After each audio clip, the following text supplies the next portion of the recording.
Wednesday afternoon to you, 4 o'clock time for Sports4CLE. Thanks for joining us. Hope you're having a good afternoon. Training camp for the Browns just about 5 weeks away, as hard as that is to imagine. Andrew Berry likely putting the final touches on that roster as they get ready for training camp. So welcome in Tyler Johnson, Faithful Dawgs Podcast, as well as Network 216. Tyler, most people, and I think you and I agree, defensive tackle, maybe running back, the two areas that you could see some tinkering with. Who are some names that are still out there that you think make sense for the Browns? Yeah, a couple of names that make sense. I'll start at defensive tackle because to me that's still the biggest need for this team. I mean, they've gone out, you added Dalvin Tomlinson, and he was a huge addition, and that's not discounting him at all. But outside of that, veteran-wise, you added Maurice Hurst and Tristan Hill. Tristan Hill is pretty much underachieved since he came into the NFL. Maurice Hurst shown potential his rookie year, but has battled some very severe injuries throughout his career, so he's more of that wild card type. Siaki Ika, of course, is a rookie. Jordan Elliott, we've kind of seen what we've gotten from him the last couple of years, so hard to trust him. And Tommy Togiai, unfortunately, that hasn't worked out. But a couple names that really come to mind for me. The first one is defensive tackle Matt Ioannidis. I've been talking about him pretty much all offseason, regardless of who the Browns have signed, because he's not going to break the bank as a signing. You could probably get him around, especially now this late in the free agency, probably around $3 million in incentives, maybe push that to $5 million. And you're getting a very solid defensive tackle, 66.4 overall grade. He's solid against the run, 63.5, pass rush grade, 69.1. He's better as a pass rusher than he is as a run defender. But at the same time, you don't need him to be great. You just need him to be average. And he can do that for you. Again, cheap. He'll be 30 years old to start the season, 6'3", 305 pounds. But make a lot of sense because he can play inside and outside. And the Browns love those. Andrew Berry loves that type of flexibility within his players, as you saw with bringing in Zadarius Smith, drafting Alex Wright. Isaiah McGuire could play a little inside out too. So Andrew Berry loves those types of players. Jim Schwartz loves the flexibility on the defensive line. The other defensive tackle stands out to me is Shelby Harris. He was released by the Seattle Seahawks, 6'3", 300 pounds. He's going to be 32 years old this year.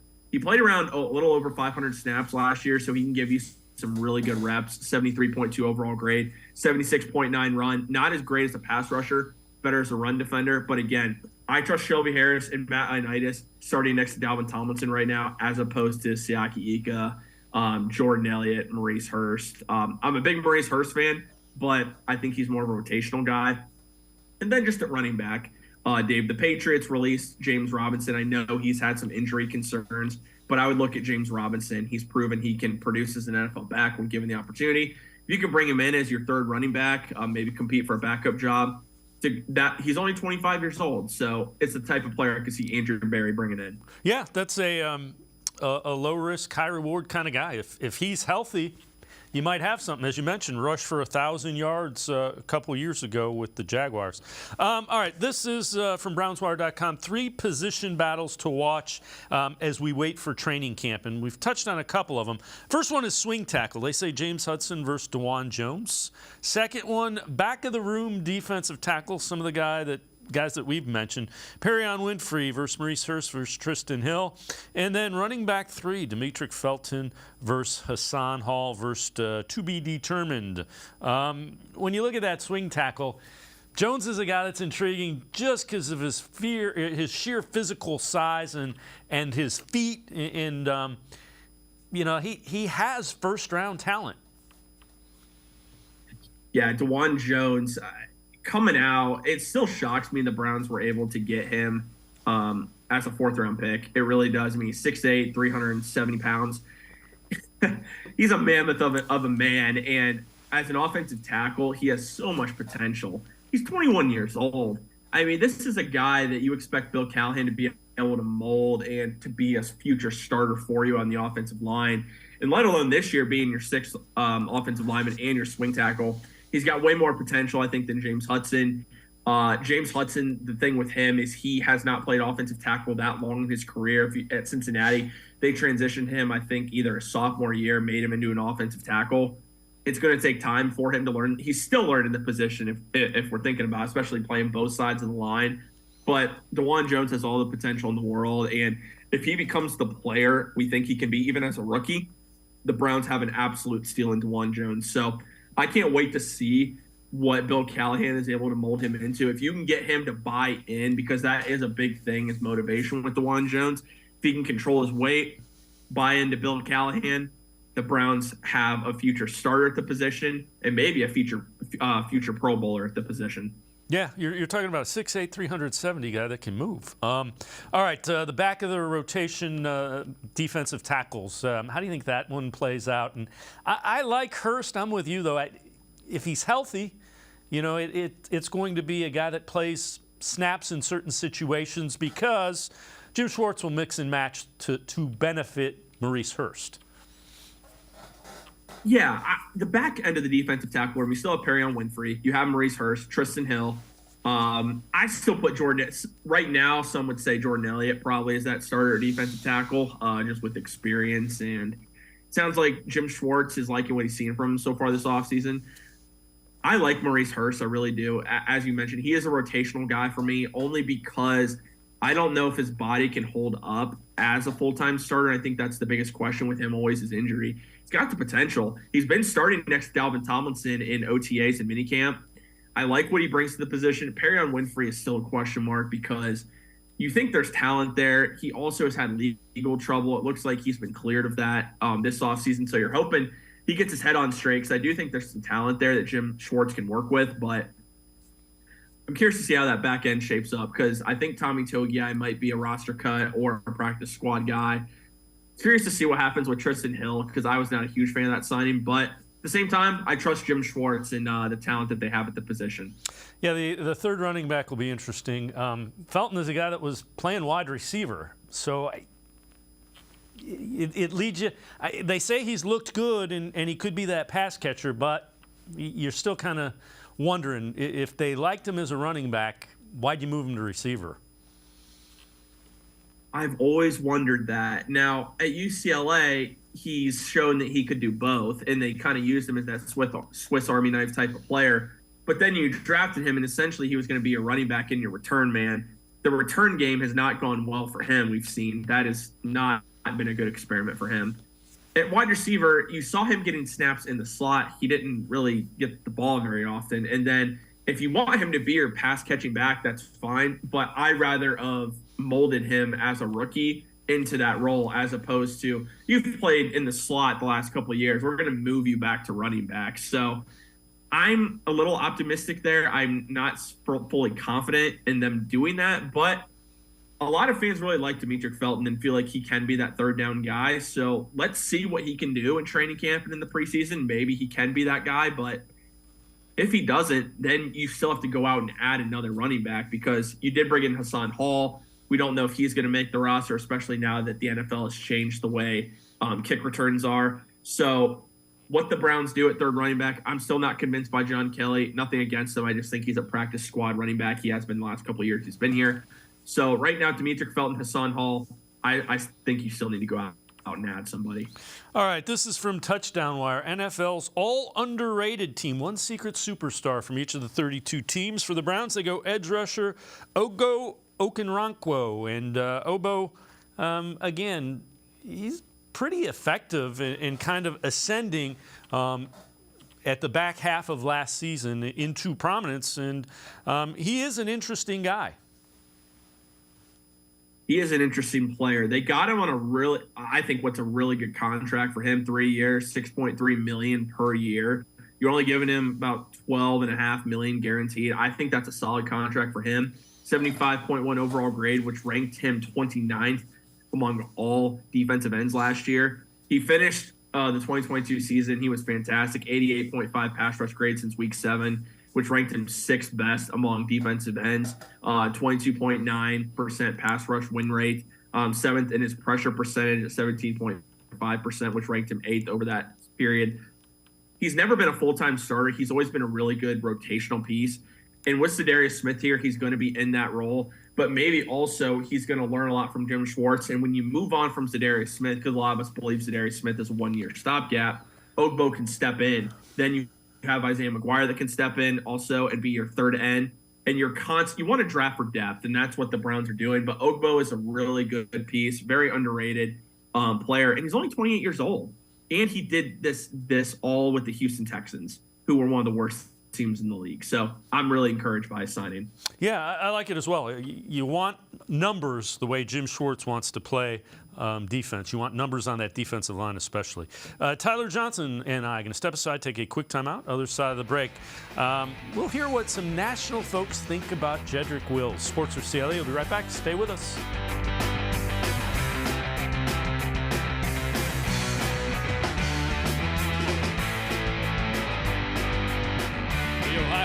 Partners in Education program recognizes role model students and teachers from across Ohio. Nominations can now be done completely online. To nominate a deserving teacher or student, go to ohiolottery.com. In the About section, find Partners in Education. There you will find links to the nomination forms. Students, kindergarten through 12th grade, can be academic all-stars. Teachers can be honored as a Teacher of the Month. The Ohio Lottery, Partners in Education, where stars shine. The Greater Cleveland Sports Hall of Fame celebrates the star athletes and notable sports figures who were born or have made their home in Greater Cleveland. It tells the story of discipline, commitment, perseverance, sportsmanship, and excellence in achievement. It encourages and inspires those who believe in sport and its direct impact on the well-being of our community. Go to clevelandsportshall.com or follow us on Twitter at GCLE Sports HOF for more details.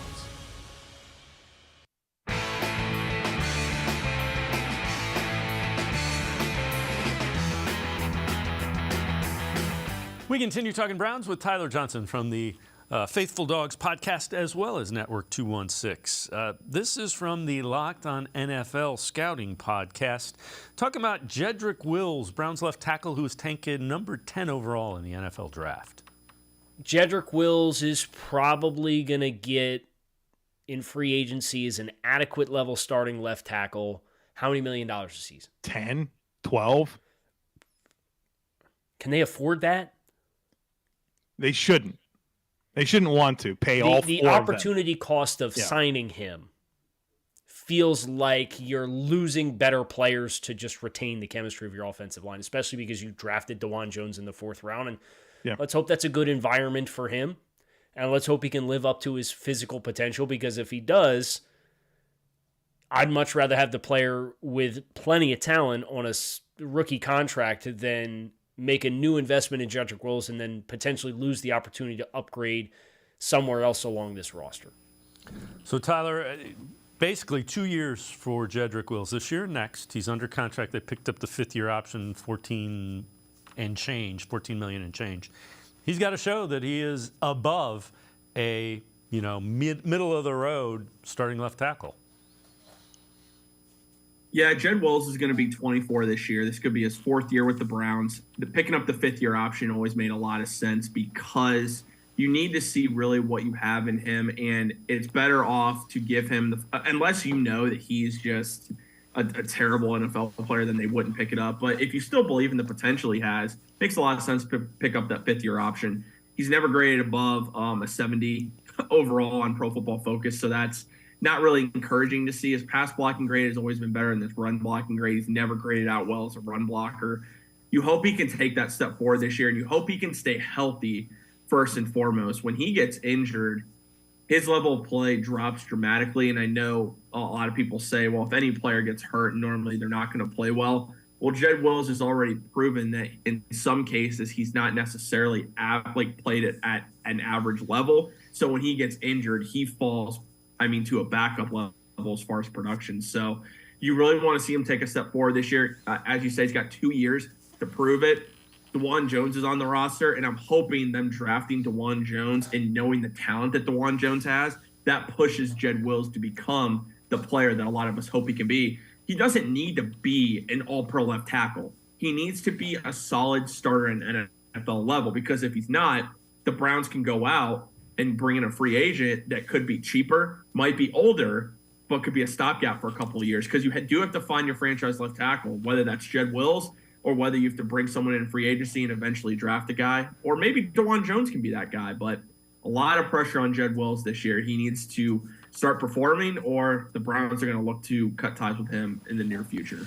This from Pro Football Focus, 2023 offseason report. So free agency recap. Browns made it a point to improve the interior defensive line this offseason, starting with the addition of Dalvin Tomlinson in free agency. Best moves of the offseason, in addition to the DL-focused moves made in the draft and free agency, the team also traded 2 future late-round picks to Minnesota for edge rushers Zadarius Smith, racked up 84 total pressures last year for the Vikings. Offseason grade for the Browns was an A. And again, find anybody who has watched the Browns closely, you would find it tough to argue with the moves they made to upgrade the defensive line. The defensive run game in the interior was not good, and then you went out and you got better pass rushers. Yeah, and Myles Garrett has never had this much talent around him on the defensive line, let alone depth at defensive end. Myles Garrett always is one of the highest snap players in the NFL at his position every single year. And a lot of times, because I see fans on Myles Garrett, he doesn't necessarily make big plays in the fourth quarter or whatnot. He's also normally gassed by the fourth quarter because he's on the field nearly every single snap. Now you bring in Ogbo. You have Zadarius Smith. Alex Wright is going to be able to play inside-outside. They're using him inside a little bit more. Jim Schwartz is. But you have Isaiah McGuire you brought in. You still have either Isaiah Thomas or Lonnie Phelps, the undrafted free agent out of Kansas. You have depth now at defensive end for the first time in Myles Garrett's career. It's a huge bonus for him. It's going to get the best out of Myles Garrett. But also bringing in Dalvin Tomlinson. You're bringing in a guy that can be an anchor at the defensive tackle position. That's really going to free up Myles more and Zadarius Smith, because Dalvin Tomlinson is going to be the best defensive tackle that Myles Garrett has played with throughout his time with the Browns. You could put Sheldon Richardson in that category, but even Dalvin Tomlinson has shown more than Sheldon Richardson did throughout his NFL career. So great additions made by Andrew Berry this offseason, especially on the defensive side of the ball. And Jim Schwartz has a lot to work with. And that we don't even talk about defense, all the additions made in the secondary too. So it's been a big offseason for Andrew Berry, and can't wait to see this defense take the field. Yeah, I'm with you, especially with Jim Schwartz as the defensive coordinator. Also from Pro Football Focus, one NFL player at each position who will explode into stardom in 2023. At safety, they go with Grant Delpit. And I want to see how Jim Schwartz employs him. Coming off a pretty good season, 103 tackles, 10 passes defended, 4 picks. He started 15 games of the 16 he played in. A good season for Delpit. I think he could be a breakout guy under Jim Schwartz. I do too, Dave. Grant Delpit, if we remember when he was drafted by the Browns as a second-round pick, there was some hype coming around him. He had won the Thorpe Award for the best defensive back award in college football, coming from LSU. Then he suffered that horrible Achilles injury, which ended his rookie year. His sophomore year, so his second year in the league, he's basically recovering from that. Now, he did play, but he didn't play that well. And that's basically was his rookie year. And then from there, this past year, his third year, he didn't play great by any means. He really didn't. But at the same time, that was really this fourth year is the big year for him, because he's dealt with a really serious injury. Coming back from that, a lot of players aren't able to even do that. And we saw at the end of last season the flashes that Grant Delpit is bringing and is capable of as a player. I mean, 6'3", 208 pounds as a safety. He can play free safety. He can play strong safety. Jim Schwartz might even use him in the slot, because it sounds like Jim Schwartz wants to mix in all the defensive backs at slot at some point, slot corner.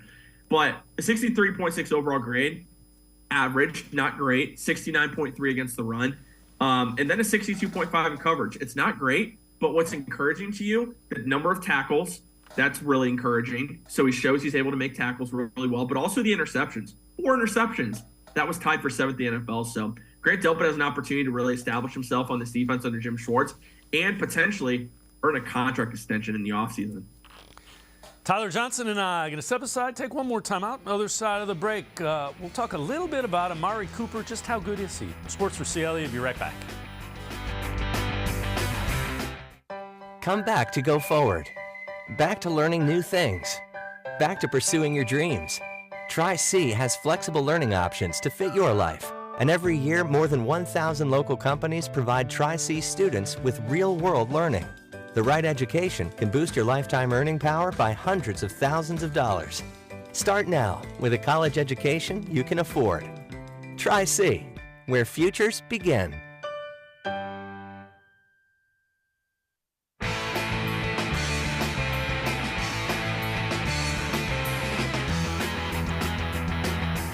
We continue talking Browns with Tyler Johnson from the Faithful Dawgs Podcast, as well as Network 216. So the Locked On NFL Scouting podcast, talking about Amari Cooper and what they see when they watch him on film. I think Amari Cooper's so good. Every time I watch Amari Cooper, yeah, man, like I don't get it. I don't know how this guy's been on like 3 different teams at this point in his career. He's a great football player. The route running, the hands, the body control. He's not limited in any way. I think that's the best way I'd put it. He's above average in everything across the board. He's productive. He's been productive with multiple quarterbacks. And he's one of the most technically proficient receivers in football. Oh man, I would jump if I were a team that had a chance to get Amari Cooper. I'd jump at the chance to do it. I think he's an absolute. Remember when he got traded for a 5th? Brother, I can't reconcile that to save my life. I cannot. Great move by the Browns. He was owed $20 million. That's all. Well, as I'm watching them this morning, I'm thinking to myself, man, what if they didn't get Amari Cooper? Like, because they had some issues there at receiver for a while. It's like, man, how do you stumble into that? That's a great move to have him. He's so good.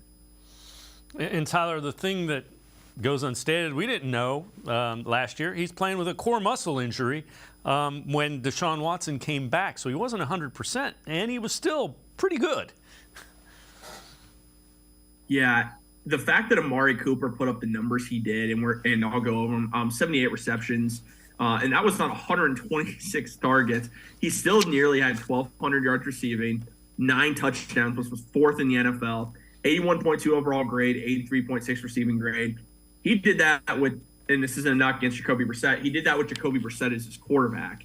Imagine what Amari Cooper can do when he gets a full year with Deshaun Watson, who many of us believe is going to prove to us that he is that top 10 level NFL quarterback. Amari Cooper should have a fantastic year. And if you look at throughout his entire career, Amari Cooper has been very underrated, in my opinion. Some say, oh, he's not a number 1 receiver.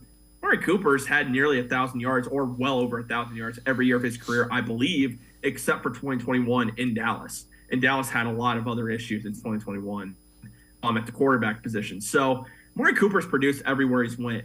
He was with the Raiders when the Raiders were having quarterback issues and really struggling as a franchise, and still produced with the Raiders. He's produced everywhere he's been. He's one of the premier route runners in the league. He also is one of the best at creating separation. He's going to have a big year under Deshaun Watson. But I really think that people need to appreciate Amari Cooper while he's still a member of the Browns, because with the way his contract is situated and with him going to be 30 years old in 2024, the Browns are going to have a tough decision to make on Amari Cooper coming up. Well, and to illustrate just how good he is, Pro Football Focus grades for different route types last year, so the 2022 season. Slant routes, a minimum of 10 targets. A.J. Brown, number 1 at 97. Amari Cooper, number 2, 93.7. Stephon Diggs, 92.3, was 3rd. Out routes, minimum 10 targets. Diggs, 93.8. Jamar Chase, 93.2. Amari Cooper, 3rd, 92.2. Comeback routes, minimum of 3 targets. Elijah Moore, recently acquired by the Browns, 93.2. McLaurin, 89.1. Amari Cooper, 87.5. Right. So what that tells you, he can run over the middle, he can run outside, and he can run back to the ball. There's not much more you want a wide receiver to do. Exactly. Amari Cooper can play any of the positions at wide receiver that you ask him. He's even lined up at the slot, even though that's not his preferred position or where you want to use him the most. He's just a mismatch everywhere he is on the field. And just think of what he can do when he's fully healthy, because we really didn't see that a lot last year. And what did Amari Cooper do? He still had 1,200 yards and 9 touchdowns. Give him a healthy year with Deshaun Watson, and I think it could be really special, one of the best tandems in the league. It's awesome that he's a member of the Browns and that we get to see the talent that Amari Cooper has. And the fact, again, that Andrew Berry acquired him for giving up pretty much nothing to the Cowboys. And the Cowboys then this offseason having to go out because they need another receiver and have to pay Brandon Cooks the money they are and trade draft picks for him. It's just kind of funny. It just shows that Andrew Berry in his trades, he always is going to get not only the better player, but the best value when acquiring said player. All right, so one guy that's still out there is a free agent, wide receiver DeAndre Hopkins. Now, he met with the Titans, didn't sign a deal. He is meeting with the Patriots. Optimism between Hopkins and the Patriots exists. That, according to Jeff Howell, who is a really good beat reporter for The Athletic for the Patriots. Tyler, I wouldn't discount Hopkins coming to the Browns. I think it's a longer shot, though, because it sure sounds like the Patriots and the Titans are going to find some money to put in front of DeAndre Hopkins, getting him near that $15 million deal that he wants. Yeah, DeAndre Hopkins, I'm really not sure where he goes. I think if you're talking to teams that really need him, the Patriots really need DeAndre Hopkins, and so do the Titans. I think the Lions are a team to watch because they still have a pretty good amount of cap space, and given Jameson Williams is going to miss the first 6 games of the season, I believe, for them, really all they have is Amon-Ra St. Brown, and not much else outside of that. The longer it goes on, you wonder who else gets involved with this. But I also believe the longer it goes on, the more he's going to have to drop his price a little bit because he wants Odell Beckham Jr. type money, which is understandable. I think we all get why he does that. But then the problem, all these rosters are pretty much finalized at this point. So what DeAndre Hopkins needs to do, he can take all the visits he wants. I don't think he's going to sign soon. I think he's going to wait till closer to training camp, see if maybe a player gets injured and a team goes out and is willing to give him the money he wants in order to come in, see what opportunities could be available for him. And the longer it goes on, I don't think he's coming to the Browns. I really don't. But the longer it goes on, the odds do increase a little bit because that price could drop. And then that's when a team like the Browns could get involved. That's when maybe the Chiefs decide to get in. Because, again, the Chiefs don't have a lot of cap space. Some of these teams that don't have the cap space for them, the longer it goes on, the more teams that could potentially become interested in Hopkins because that price is going to drop to a level that they're more comfortable with. The Browns love their wide receiver room as is, but if you can get Hopkins a lot cheaper than what he was projected to go at, I mean, you go out and add another really good wide receiver, and I would have no problem with that. But for right now, it's just a waiting game, and we'll see what happens with DeAndre Hopkins, but he gets to enjoy free agency for right now and have a fun free agency tour.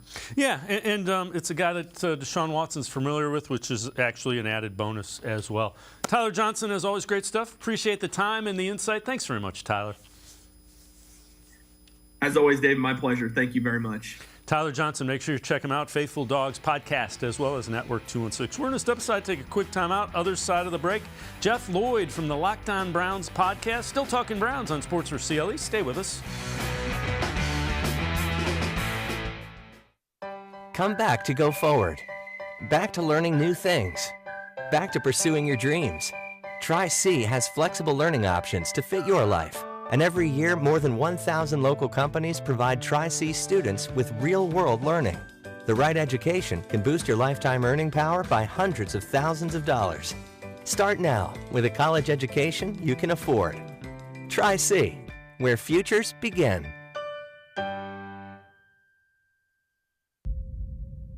Maybe cliche, but there's no I in team.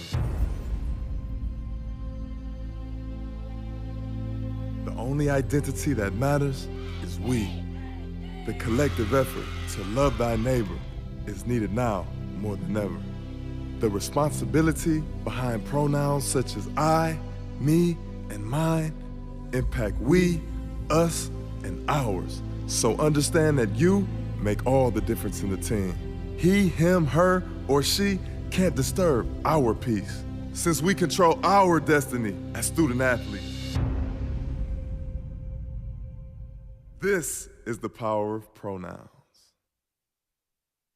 The Ohio Lottery Partners in Education program recognizes role model students and teachers from across Ohio. Nominations can now be done completely online. To nominate a deserving teacher or student, go to OhioLottery.com. In the About section, find Partners in Education. There you will find links to the nomination forms. Students kindergarten through 12th grade can be academic all-stars.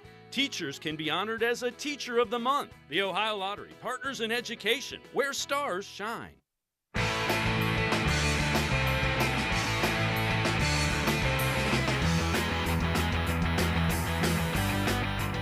We continue talking Browns here on Sports4CLE. Let's head to the voicemail of Truth and Reason.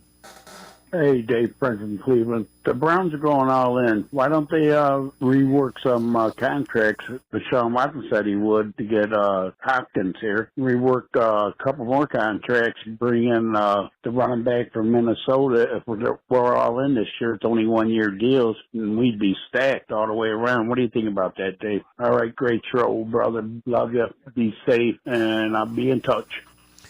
As always, appreciate all of the voicemails. Jeff, the problem with reworking contracts, eventually you run up against a wall and you end up having to pay those bills. Even when you rework them, it adds more dead cap space, and you will run into a salary cap issue at some point. And if you don't believe it, look at what the Saints had to do. Look at what the Rams had to do. Eventually, the salary cap does catch up. Well, if you use the old phrase of, kicking the can down the road, eventually you get to the end of the road that we've seen some franchises. But the Browns have some decisions to make here right now. You have a decision to make on Donovan Peoples-Jones. Are you going to look to extend Donovan Peoples-Jones? So you don't really want to block the roadway for a player like that. You just brought in Elijah Moore, a player that you think you probably has great potential. But the same type of thing, is this a guy that potentially you want to give a long-term deal to? You bring in a player like DeAndre Hopkins, that clouds what you think these players are capable of. You can think everything, but you still want to see it. These guys got to get the opportunities to succeed. That's, decisions the Browns are dealing with. Everybody, wants to talk in the today, and I can understand that, I do. But, the team is still going to field the team in 24 and 25, and there have to be players on it, and they would like to be successful in those years too. Dalvin Cook, that's the interesting one. The lure of Florida, obviously, is real for Dalvin Cook. But besides Jerome Ford, who only had 8 carries last year, I'm not sure we even know who's going to make the opening 53 as far as the rest of their running back room. That would be interesting, the Dalvin Cook one. Yeah, I'm with you. And I think he's more explosive than DeAndre Hopkins. I didn't say better. I said explosive, which is intriguing as well. Who do you think are some of the guys that need to step up for the Browns in 2023 if they're going to do the things they want to do? I think if you're going to look at the offensive side of the ball, Jedrick Wills, it's been 3 years. The Browns originally drafted him 10th overall. The Browns, just within the past 5 or 6 weeks, picked up his 5th-year option. So basically, 13, 14 point, whatever it is coming to him, and not this year, obviously, but in 2024. Jedrick Wills needs to show he can be a complete player for this team. And it's okay to say that, he's the 5th best offensive lineman on a great offensive line. Well, that's fine.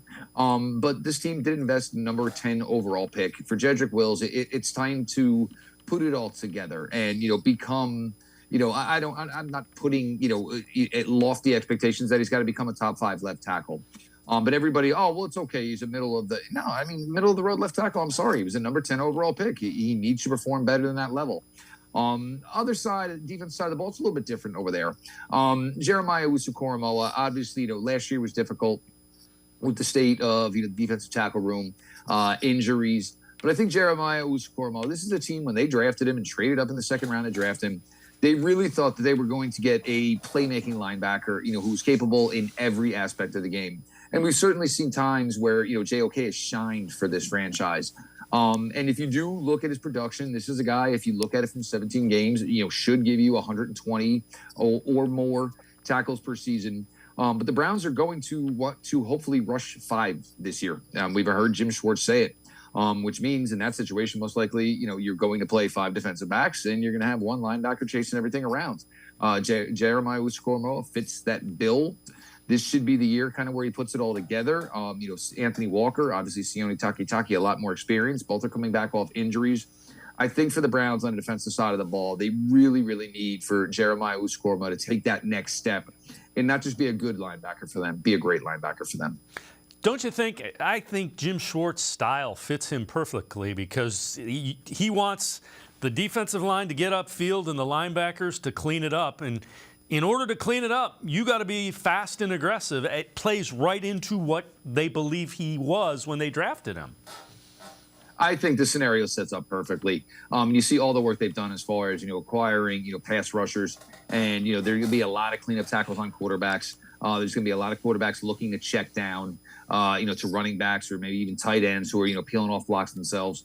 And it plays right in the hands of number 28. And, JOK, he's just a read and react guy, and basically a lot of time comes with bad intentions. And now in year 3, and he's had the tutelage. We've heard so much about Anthony Walker, and the player not only is on the field, but the presence he is in a meeting room, the presence he is in a film room. Darius Leonard, one of the best linebackers in the NFL for a couple of years, will never stop talking about the influence Anthony Walker had on him. So I think it's time for JOK to hopefully everything just comes together for him here. And look, again, a lot of it is health related because he's not been able to put together a full season to this point. But if he is able to, yes, you see no reason where he is not the perfect, middle guy for this team, which will have strong secondary play, will have strong defensive line play, and there should be a lot of opportunities for JOK to make plays, coming out either of a nickel linebacker role or certainly a dime linebacker role. We know Schwartz's defense wants to be aggressive. They want to get upfield. How interesting do you find it that all of the defensive players that talked said the biggest difference is it's simpler, and some of them said it's as simple as they've ever played in? Well, I mean, look, when you're talking with a guy who's been established, and Jim Schwartz is that guy, and for a lot of us who are maybe a little bit older, there is the old phrase of keep it simple, keep it simple, stupid, and things of paralysis by analysis. Sometimes you think too long, you think too wrong. Defensive side, it's great to get scheme, and it's great to well, if they do this, we're going to do that. But sometimes there's just so much going through some players' heads that it takes away the most important thing that you ever tell any football player to do anything. Go 110% and go aggressive. And if you're thinking and you're not 100% sure what your role is, it's really, really hard to go 110% and go aggressively because, oh my God, am I incorrect in what I'm doing? Look, it's going to get a little more diverse, and I love to hear everybody saying how simple it is. It's going to get a little bit more diverse, guys. It certainly is. But the point of it all is to get everybody comfortable first. And once everybody is comfortable in the basics of it and, the overall nuances of this new defensive scheme, then maybe you can start opening things up a little bit. But the first thing you want is for guys to have success, to feel comfortable within a new system, and they're approaching this the right way. And the communication issues that were there last year, how about, best way to make sure you don't have communication issues is to hopefully bring less verbiage. So if everybody's on the same page, 3 to 4 seconds before the snap actually happens, it probably, seems easy enough that it would lead to better success. All right, before we go to break, it seems to me that when you have talent, you got Myles Garrett, he was the number 1 overall pick. You got Denzel Ward, he was the 4th overall pick. Owusu-Koramoah was a high 2nd-round pick. Don't you just want to let those guys, if you don't have talent, that's when you got to get tricky and scheme. When you have talent, don't you just want to let the talent go and play? Well, I mean, you think about the simplicity of a game like chess. You know what I'm saying? What is the one piece you never sacrifice is your queen. It's the most powerful piece. Why? Because it can do everything. You draft these players, you draft them highly. You figure they are ready to go from day one, and you figure they are ready to contribute for you based on what you saw of their college tape, not taking one snap for you, not even reading one page of your playbook. So, yes, sometimes asking too much of a player. Again, all players are different. Look, and we're in a day and age now where I think we understand not everybody's a football junkie, not everybody's a football head, and we certainly see that with a player like Myles Garrett.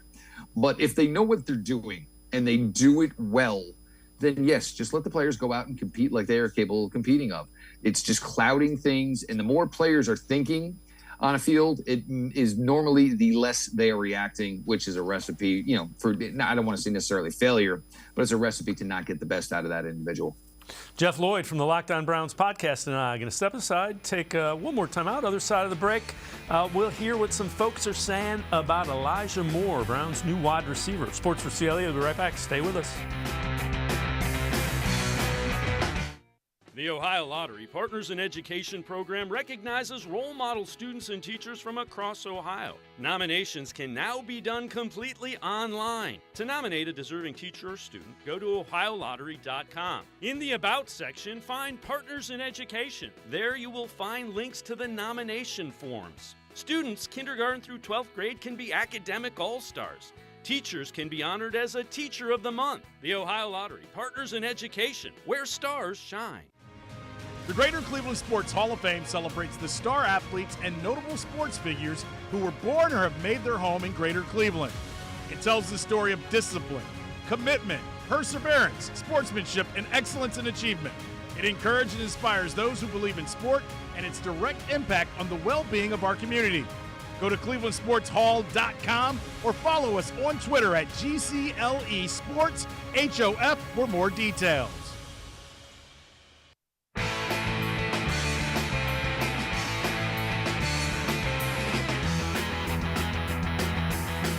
We continue talking Browns with Jeff Lloyd from the Locked On Browns podcast. So this is from the Saturday Morning Inspection podcast. They think Elijah Moore is a candidate to be a breakout player in the NFL. I think this guy is going to be really special, and I love to hear what you're saying about him being targeted on the short, quick stuff, but also they're giving him some longer developing plays to outside, realizing all of his strength. And as you said, we did expect him to be more in that Deebo Samuel-esque role, and he could still because he was very successful on that with the Jets.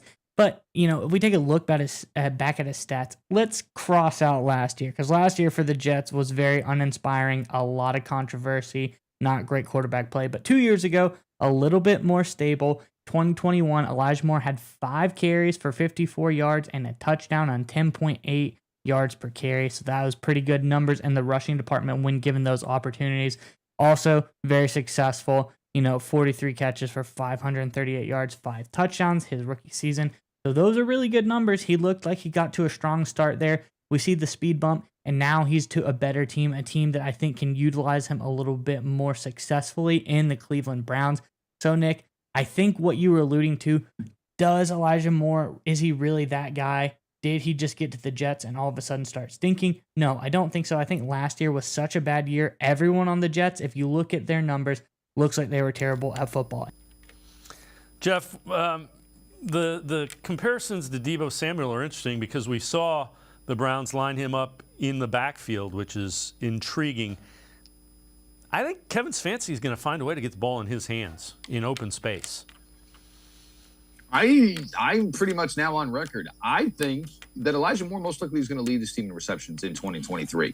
There are just so many things you can do with him, and you're starting to see the Browns definitely like a kid on Christmas morning with their new favorite toy. They are trying to use him everywhere in the backfield, the jet sweep motions. There are so many layups that you can get, whether it's throwing the ball to him in the flat. If everybody from the Kansas City Chiefs, the direct snap where you actually push it forward, to your wide receiver. Somehow they call it a pass play, and okay, that's the way they score it. But I think Elijah Moore, the potential is there. I love the fact that Elijah Moore is coming here with a little bit of a chip on his shoulder. Year one, it didn't go great. It went pretty well. The Zach Wilson regression in year two, all of a sudden, we're going to move you to the other side. We're going to give Garrett Wilson the spot that you were manning. So obviously, for a guy like Elijah Moore, a prideful person, he was a little upset with that. Then you go even further. Okay, well, maybe everything is calm now with my relationship with the Jets. They're going to make the move. Aaron Rodgers is officially coming in. Oh, by the way, we're probably going to trade you because Aaron Rodgers has his own people that he wants to work with. So you get Elijah Moore coming in here just absolutely aggravated with his first 2 years in the NFL.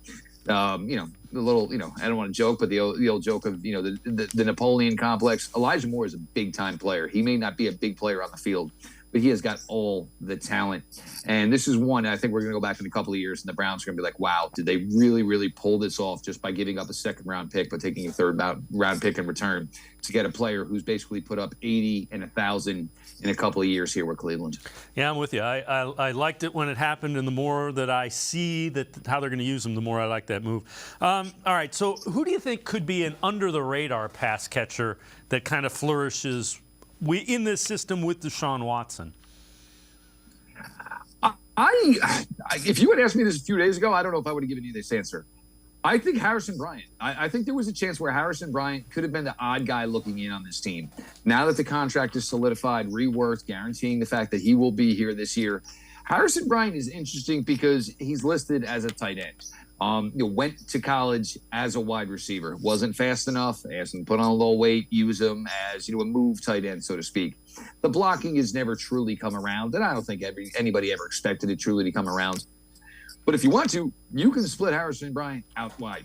You can also keep him in line. You can use him in a flex position. And if Harrison Bryant's on the field, most likely, if you're defense, he is going to be the fifth concern that you have. And, Deshaun Watson's no dummy. No quarterback is no dummy. If you're going to leave guys open, I'm going to feed them. So I think Harrison Bryant could be a sneaky play to basically put up his best reception total in his, what will be year 4 here now with the Cleveland Browns. Yeah, Mackey Award winner as the best tight end in the country when he came out of college as well. All right, before we go, this is interesting. Dog Pound Daily, 3 franchise records that could fall in the upcoming season. Single-season reception records, Amari Cooper, current record 89 by Ozzie Newsome and Colin Winslow. Number 2, single-season sack record, Myles Garrett, they think, could break that. Current one, Myles Garrett with 16. Single-season passing yardage and touchdown records, Deshaun Watson. This one I find really interesting. Brian Sipe holds this from back in the 80s with 4,132 yards and 30 touchdowns. Think about how much the game has changed since Brian Sipe was a quarterback, and that's the guy that holds the franchise. That tells you that the quarterback play has struggled for our Browns for that long. Oh, there's no question. But the 89 reception mark, I don't think that's something Amari Cooper will break. I think there's a possibility Elijah Moore is, because Elijah Moore, you're going to get a lot of 9 for 76. Amari Cooper is more a 6'4", 90-something. Amari Cooper's catches, not a lot of them come in the short game. You're not running a lot of tunnel screens, a lot of smoke routes. He's just not that type of wide receiver, and that's fine. He's a fantastic wide receiver. He doesn't need to be. But you brought in a guy who can give you that stuff. Myles Garrett, 16 sacks. You're going to ask me right now today? Yeah, I think he's going to beat it. I do, because I just think there's just too many other guys you got to be concerned with in obvious passing situations. Zadarius Smith, Okoronkwo, if you keep Dalvin Tomlinson on the field. I think Alex Wright is a player we're going to see play a lot more on the interior in obvious pass rush situations than we saw last year when he was a rookie. And as far as the passing ones, look, the passing yardage number could be interesting, because I think a lot of it depends on how successful you think the Browns are going to be. But the 30, Brian Sipe, we all love you. The 30 will be a memory, and most likely will be a memory before Christmas. Yeah, I'm with you. And you know what? It'll be fun to watch. Jeff Lloyd, as always, great stuff. Appreciate the time and the insight. Thanks very much, Jeff. No, anytime. My appreciation for you all. You guys have a great day. Jeff Lloyd, make sure you check him out. Really good stuff. Locked On Browns podcast. We're going to step aside, take a quick time out. We turn our attention to an event that is going on this weekend down at Cleveland State. Shaun Crawford from the Varsity House Legends Camp. Straight ahead on Sports4CLE. Stay with us. Come back to go forward. Back to learning new things. Back to pursuing your dreams. Tri-C has flexible learning options to fit your life. And every year, more than 1,000 local companies provide Tri-C students with real-world learning. The right education can boost your lifetime earning power by hundreds of thousands of dollars. Start now with a college education you can afford. Tri-C, where futures begin.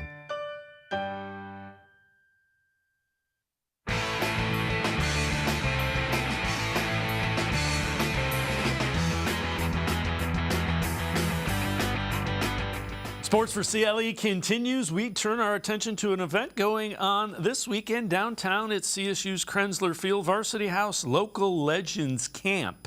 A guy that will be part of that camp is Shaun Crawford. And when you talk about legends on the football field, Shaun, let's take a look at some of your video from when you were back at St. Ed's. You got it done on the special teams. A great job of keeping that out of the end zone, that kickoff, because end zone means touchback. This was not a touchback. This goes as a touchdown, and it was part of one of the outstanding performances you had against your bitter rivals from St. Ignatius. So there you see a touchdown on a kickoff, touchdown on a reception here into the end zone, got loose and found it free. Also had an interception that you returned inside the 10 in this game, and another touchdown as well. Here comes the interception. Now, Shaun went from St. Ed's to Notre Dame as a cornerback, and you see those ball skills there as Crawford comes up with the interception against St. Ignatius. Shaun, appreciate the time. Local Legends Camp for Varsity House. Take us through what you want to do. Who's going to be there as well? Mm-hmm. Well, Adam, thanks for having me on. A big fan of the show, Sports4CLE, and again, appreciate you having me on. But yeah, you touch on that Local Legends name, and that's what the idea is. That's what the mission is to highlight some of Cleveland's local legends. And so we'll have some Browns guys there. It's like Cade York, Perrion Winfrey, Tyrone Wheatley, Demetric Felton.